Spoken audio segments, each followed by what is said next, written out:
Hi everyone, welcome back to my channel. Hope you all are doing well और आपका जो gate का preparation है वो अच्छा चल रहा होगा। So this video is regarding GATE 2023 in life sciences. So how to prepare for GATE 2023 excel in last 1 month. So you know कि आपके एग्जाम में हार्डली 1 मंथ लगा है, बचा हुआ है। फरवरी में आपका एग्जाम है एंड 4 to 5 डेज जो भी फरवरी के हैं, you need that days for your revision purpose. So आपके पास केवल जनवरी का मंथ है।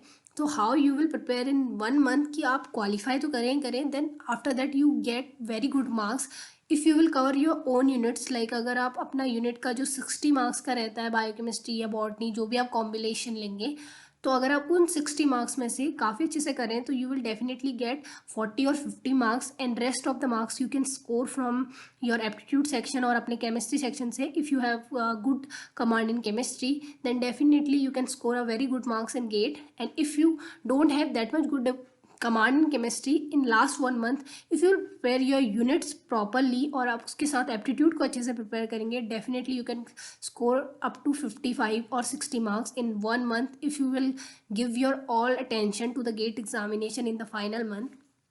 तो आपको कैसे प्रिपेयर करना है, इसके लिए मैं कुछ टिप्स आपको दूंगी। So first you have to take a pen और पेपर। एक पेन लेना है और प्लेन शीट ऑफ पेपर लेना है। Then you have to combine 10 year PYQs। मैंने ऑलरेडी अपने टेलीग्राम चैनल पे PYQs कंबाइन करके रखे हुए हैं गेट एक्सेल के, तो वहाँ से आप डाउनलोड कर सकते हैं। Then you have to choose 2 or 3 unit out of 5 unit. So आपको पता है कि we have 5 units like biochemistry, botany, zoology, microbiology and food sciences. So बहुत कम स्टूडेंट फूड साइंसेस को ऑप्ट करते हैं। 4 यूनिट्स आपके पास रहती हैं, उसमें से आपको 2 चूज़ करनी है। Either you choose biochemistry, botany, जो भी आपको सही लगे, या 3 यूनिट आप प्रिपेयर कर सकते हैं। डिपेंड कि आप एक दिन के कितने आवर्स पढ़ रहे हैं या आपने कितना प्रिपरेशन ऑलरेडी कर लिया है। तो आपको 2 ही यूनिट एग्जाम में चूज़ करनी है, तो उसमें से आप अकॉर्डिंगली प्रिपेयर कर लीजिए। देन जो भी यूनिट्स आप प्रिपेयर कर रहे हैं, you have to take 10 year PYQs और आपको 2 हफ्ते जो जनवरी के हैं इनिशियल वो लेने हैं। सो आप क्या करिए, जो फर्स्ट वीक है आपका जनवरी का और जो सेकेंड वीक है, तो आप इसमें क्या करना है, आपको 5 ईयर के PYQs, यहाँ पे फर्स्ट वीक में आपको 5 ईयर के PYQs एंड सेकेंड वीक में 5 ईयर के PYQs लेने हैं। एंड देन आपको इन जो PYQs हैं उससे टॉपिक्स बनाने हैं और उन टॉपिक को पढ़ना है, उसके बेस पे PYQ को सॉल्व करना है और उसी से शॉर्ट नोट्स बनाने हैं और उन्हीं को पढ़ना है। आई विल टेल यू कि कैसे आपको PYQs के बेसिस पे टॉपिक्स को सेलेक्ट करना है एंड देन उसको पढ़ना है और उसके बेस पे नोट्स बनाने हैं, या आपको यूट्यूब पे वीडियो मिल जाएगा या आप कहीं से भी जो भी कंटेंट है कलेक्ट कर सकते हैं और उस पर ही फोकस करना है। बिकॉज गेट में आपसे बहुत कम कॉन्सेप्ट और थोड़ा शॉर्ट नॉलेज ज़्यादा पूछी जाती है। You have to give the direct answers की डायरेक्ट आपसे पार्ट बी जो CSR है उस तरह के क्वेश्चन पूछे जाते हैं या न्यूमेरिकल टाइप क्वेश्चंस होते हैं। सो हम इस वीडियो में देखते हैं कि PYQ के बेस पर टॉपिक्स को कैसे सेलेक्ट करते हैं और कैसे उन टॉपिक्स के बेसिस पे अपने नोट्स को प्रिपेयर करते हैं, short notes in the last 1 month. So this is your GATE 2022 life science biochemistry का ये पेपर है। तो आपने ऐसे ही बायोकेमिस्ट्री, बॉटनी, जो भी आप सब्जेक्ट टारगेट कर रहे हैं उसको ओपन करना है। देन आपको एक एक क्वेश्चन को देखना है। लाइक हमारा फर्स्ट क्वेश्चन जो है बायोकेमिस्ट्री से जो है वो इम्यूनोलॉजी से है। तो आपको पता है कि अब आपको पता चल गया कि बायोकेमिस्ट्री से इम्यूनोलॉजी से आपसे क्वेश्चन पूछे जाते हैं। तो लाइक आपने इम्यूनोलॉजी को एक मोटी सब है मतलब मेन हेडिंग बना लिया।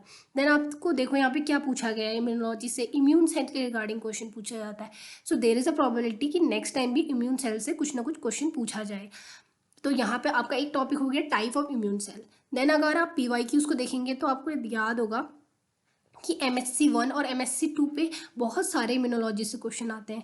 देन कॉम्प्लीमेंट पाथवे से क्वेश्चन आते हैं। 3 टाइप के कॉम्प्लीमेंट पाथवे होते हैं, उसमें कौन कौन सा स्टेप्स होते हैं उसके रिगार्डिंग क्वेश्चन आते हैं। B सेल, T सेल के रिगार्डिंग क्वेश्चंस आते हैं। टाइप ऑफ एंटीबॉडी, आपका सलाइवा में कौन सी एंटीबॉडी होती है या कौन सी एंटीबॉडी मोनोमेरिक फॉर्म में है, कौन सी पेंटामेरिक फॉर्म में है, डिफरेंट टाइप ऑफ एंटीबॉडी के रिगार्डिंग क्वेश्चंस आते हैं। ऐसे ही इम्यूनोलॉजी आपका एक मेन हेडिंग है, उसके अंदर आपको बहुत सारी सब हेडिंग्स मिल जाएंगी अगर आप 10 ईयर्स के PYQ देखेंगे। तो फर्स्ट वीक में आप केवल 5 ईयर के PYQ देखिए, उससे इम्यूनोलॉजी का सारा कंटेंट कवर अप कर लीजिए और इसको यूट्यूब पे देख सकते हैं, खुद की किसी बुक से पढ़ सकते हैं। आपको कंटेंट मतलब इजीली मिल जाएगा कहीं ना कहीं पे। और गेट के लिए बहुत ज़्यादा कंटेंट आपको देखने की ज़रूरत नहीं है, टू द पॉइंट। और उसके बेसिस पर आप PYQ सॉल्व करिए, डेफिनेटली उससे कोई ना कोई एक क्वेश्चन आपका टकरा जाएगा। देन आप 10 ईयर के क्वेश्चन पूछेंगे तो उसमें बहुत सारे टॉपिक्स कवर हो जाएंगे, बहुत सारे क्वेश्चन रिपीट भी होते हैं। तो इस तरीके से आपका इम्यूनोलॉजी बायोकेमिस्ट्री में प्रिपेयर हो गया। देन आपके जो क्वेश्चंस पूछे जाते हैं बायोकेमिस्ट्री में वो एंजाइम्स की बेसिस पे पूछे जाते हैं। सपोज कि रेस्पायरेशन है, केल्विन साइकिल है, फोटोसिंथेसिस है, फोटो रेस्पायरेशन है, तो इनमें जो डिफरेंट पाथवे में एंजाइम्स यूज़ होती है कन्वर्जन के लिए, उसके बेसिस पे क्वेश्चन पूछे जाते हैं। लाइक आपका C3 साइकिल है तो रूबिस्को का क्या फंक्शन है, रूबिस्को C4 में पैप कार्बोक्सिलेज पैप को लेके CO2 के साथ क्या बना रहा है, और उसमें किसी और सबस्ट्रेट को लेके क्या फॉर्म कर रहा है। तो इस तरह के क्वेश्चन पूछे जाते हैं। फोटो रेस्पायरेशन में कौन सा 3 स्टेप है, परऑक्सीजोम है, माइट्रोकॉन्ड्रिया है, क्लोरोप्लास्ट है, तो कौन सा स्टेप का रिएक्शन कहाँ पे हो रहा है, इस तरीके के क्वेश्चन पूछे जा सकते हैं।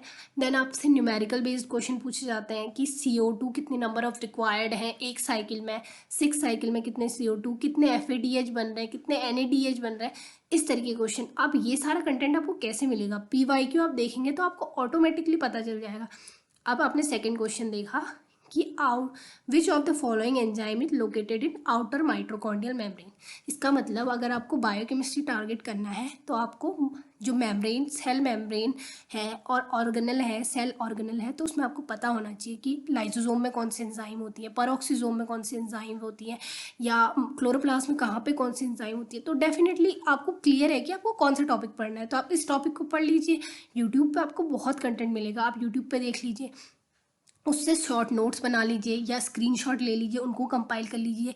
लिखने में ज़्यादा टाइम वेस्ट मत करिए, मतलब लिखिए, नोट्स अभी मत बनाइए, उनको रिवाइज़ करिए। जो भी आपके पास कंटेंट है उसको शॉर्ट फॉर्म में रिवाइज़ करिए, पाथवे बनाइए उनका एरो के बेसिस पे, उसके थ्रू आप उसको पढ़िए, तो you will be get more clarity कि आपको क्या पढ़ना है। तो सेकेंड आपका जो एंजाइम के बेस पे क्वेश्चन है, ठीक है। देन उसके बाद आ गया हमारा मॉलिक्यूलर बायोलॉजी। अगर आप देखेंगे DNA और RNA पॉलीमरेज के स्ट्रक्चर पे क्वेश्चन पूछा जाता है।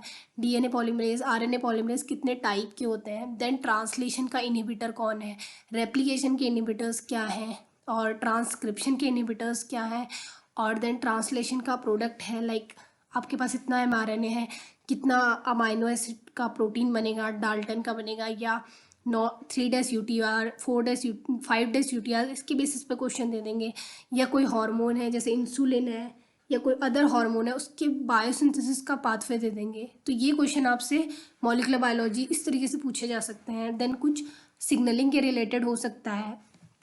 देन आपका बायोकेमिस्ट्री में आपसे अमाइनो एसिड पीएच के बेस पे, पीके के बेस पे पूछे जा सकते हैं। टेक्निक्स के बेस पे क्वेश्चन आते हैं, क्रोमेटोग्राफी के बेस पे क्वेश्चन आते हैं, एंजाइम काइनेटिक्स के बेस पे न्यूमेरिकल्स आते हैं। बियर लैम्बर्ट लॉ में कभी कंसंट्रेशन पूछ देते हैं, कभी एब्जॉर्बेंस, तो इस तरीके के क्वेश्चन पूछते हैं। तो इस तरीके के आपके क्वेश्चन आने हैं। अब आपको क्या करना है, आपको 1 बाय 1 क्वेश्चन लेना है। आपने इम्यूनोलॉजी लिया, मेन हेडिंग लिखी, देन आपने जैसे बायोकेमिस्ट्री है उसमें आपके पास इम्यूनोलॉजी एक मेन हेडिंग हो गई, देन आपके पास जो बायोकेमिकल पाथवेज हैं वो एक हेडिंग हो गई, और उसके बाद आपका मॉलिक्यूलर बायोलॉजी उसके अंडर आ गया, सेल सिग्नलिंग आ गया। तो आपने 5 मेन हेडिंग बना ली। पहला क्वेश्चन आपने लिखा कि इम्यूनोलॉजी का ये टॉपिक कवर करना है। दूसरे क्वेश्चन के हेडिंग में लिखा आपने दूसरा कि एंजाइम माइटोकॉन्ड्रिया मेम्ब्रेन पे पूछा गया है, क्लोरोप्लास्ट पे पूछा गया है। देन आपने लिखा कि DNA पॉलीमरेज के बारे में पूछा गया है, ट्रांसलेशन इनहिबिटर के बारे में पूछा गया है, और PKA के बारे में क्वेश्चन पूछा गया है। देन आपने देखा कि कितने नंबर ऑफ ATP रिक्वायर्ड है, इस पे क्वेश्चन पूछा गया है।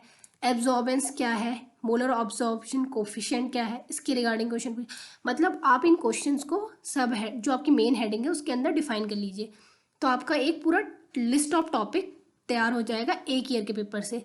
देन ऐसी सेकेंड ईयर के पेपर से बनाइए, ऐसी थर्ड ईयर के पेपर से बनाइए। कुछ टॉपिक तो आपके कॉमन हो जाएंगे इस तरीके से, तो आपको पता चलेगा कि ये टॉपिक क्या है। फिर आपके पास जो बुक है या आपके पास जो भी यूट्यूब पे कंटेंट है, जहाँ भी आप फॉलो करते हैं, वो टॉपिक आपको वहाँ से कवर कर लेना है और अपने PYQ सॉल्व कर लेना है। और फिर लास्ट में जितना भी आपका 2 हफ्ते का कंटेंट है उसको बस रिवाइज करना है। अगर आप इस टॉपिक को फॉलो करेंगे, टेक्निक को, definitely I can assure you, अच्छे से अगर ऑनेस्टली इसको फॉलो करेंगे, you can definitely score 40 marks out of 60। क्योंकि गेट में बहुत सारे क्वेश्चन रिपीट होते हैं, बहुत सारे क्वेश्चन सेम टॉपिक से पूछे जाते हैं। So by this way you can score good marks. I hope this video was helpful to you. अगर आप चाहते हैं कि I will compile the different like क्या क्या टॉपिक्स हैं डिफरेंट ईयर के PYQ से, तो मैं आपके लिए कंपाइल कर सकती हूँ। You can let me know in the comment section. Definitely I will make that video for you, so that आपका काम थोड़ा ईजी हो जाए और आप उन टॉपिक्स को पढ़ लें। If you want that kind of video you can let me know in the comment section. Thank you for watching this video. I hope this video was helpful to you.